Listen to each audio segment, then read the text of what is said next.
মান ভাইয়েরা রে আমার, জামাতের সহিত নামাজ আদায় করার গুরুত্ব কেন দেয়া হলো, এর হিকমত কি, এর অন্তর্নিহিত রহস্য কি? আল্লামা শাহ ওলিউল্লাহ মুহাদ্দিস দেহলভী রাহমাতুল্লাহি আলাইহি বলেন, প্রত্যেকটা মাযহাবের মধ্যে শিক্ষিত লোক যেমন থাকে, অশিক্ষিত লোকও তো থাকে, না থাকে না?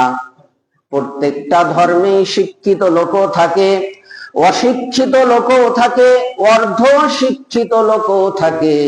সব ধরনের লোক নিয়ে ওই ধর্মটা সামনের দিকে এগিয়ে যায়। আল্লামা শাহ ওলিউল্লাহ মুহাদ্দিস দেহলভী রাহমাতুল্লাহি আলাইহি বলেন, যখন মানুষ জামাতের সহিত নামাজ আদায় করবে, কেউ নামাজটা রাসূলুল্লাহ সাল্লাল্লাহু আলাইহি ওয়াসাল্লামের দেখানো পদ্ধতি অনুযায়ী আদায় করবে, আবার কেউ নামাজ আদায় করতে গিয়ে নানা ধরনের ভুল করে ফেলবে। ঠিক না বেঠিক? এই যে যারা ভুল করে ফেললো, যিনি সঠিকটা জানেন তিনি তাকে শুধরায়া দিবেন। ভাই, তুমি যেভাবে নামাজ আদায় করেছো, এইভাবে নামাজ আদায় করলে আল্লাহ তাআলা কবুল করবেন না। অতএব নামাজকে তুমি এইভাবে আদায় করো। এটা হলো জামাতের সাথে নামাজকে গুরুত্ব আরোপ করার একটা কারণ, একটা অন্তর্নিহিত রহস্য। 2 নাম্বার কারণ তিনি বলেন, জামাতের সহিত যারা নামাজ আদায় করবে না, এরা যে স্বাভাবিকভাবেই বেনামাজি, এরা যে নামাজ আদায় করে না, এই কথাটা যারা নামাজ আদায় করে তাদের কাছে দিবালোকের ন্যায় সুস্পষ্ট হয়ে যাবে। এর কারণে যারা জামাতের সহিত নামাজ আদায় করবে, এদের জন্য সহজ হবে বেনামাজিকে নামাজের দাওয়াত দেয়া। ঠিক না? আপনি খুব সহজেই চিনতে পারবেন কারা নামাজ আদায় করে আর কারা নামাজ আদায় করে না। আপনার যে দায়িত্ব, যে বেনামাজিকে, বেতলবকে ইসলামের প্রতি দাওয়াত দেওয়া, নামাজের গুরুত্ব বোঝানো, এটা আপনার জন্য আমার জন্য অনেক সহজ হয়ে যাবে।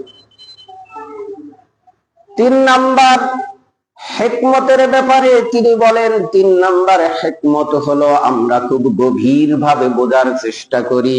3 নাম্বার হিকমত হলো, যখন প্রত্যেকটা মানুষ জামাতের সহিত নামাজ আদায় করবে, তখন আপনি বুঝতে পারবেন কোন মানুষটা অসুস্থ, কোন মানুষটা সুস্থ, কোন মানুষ সাংসারিক নানা ঝামেলার মধ্যে আছে, কোন মানুষের অভাবী সংসার চলতেছে, কোন মানুষ অভাবের কারণে তার চিকিৎসা পর্যন্ত করতে পারতেছে না, কোন মানুষ অভাবের তাড়নায় তার সন্তানের মুখে 3 বেলা 2 মুঠো ভাত পর্যন্ত দিতে পারতেছে না।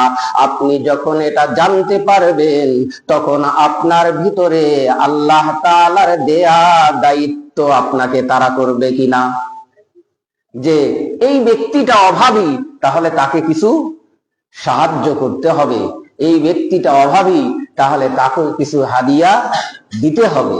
এটাই ছিল জামাতের সহিত নামাজকে বাধ্য করার একটা অনেক রহস্যের মধ্য থেকে একটা রহস্য।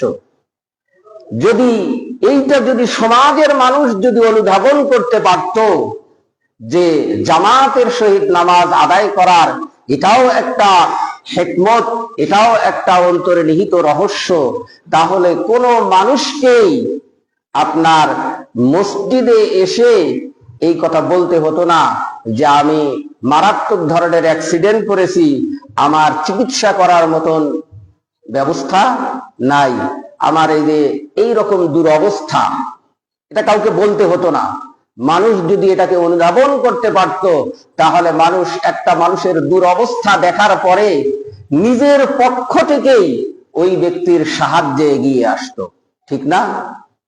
কিন্তু আমরা আজকে মানুষ মসজিদে চাওয়ার অনুমতি নাই, কিন্তু না চাওয়ার পরেও দেওয়ার জন্য শরীয়ত আপনাকে কি করেছে?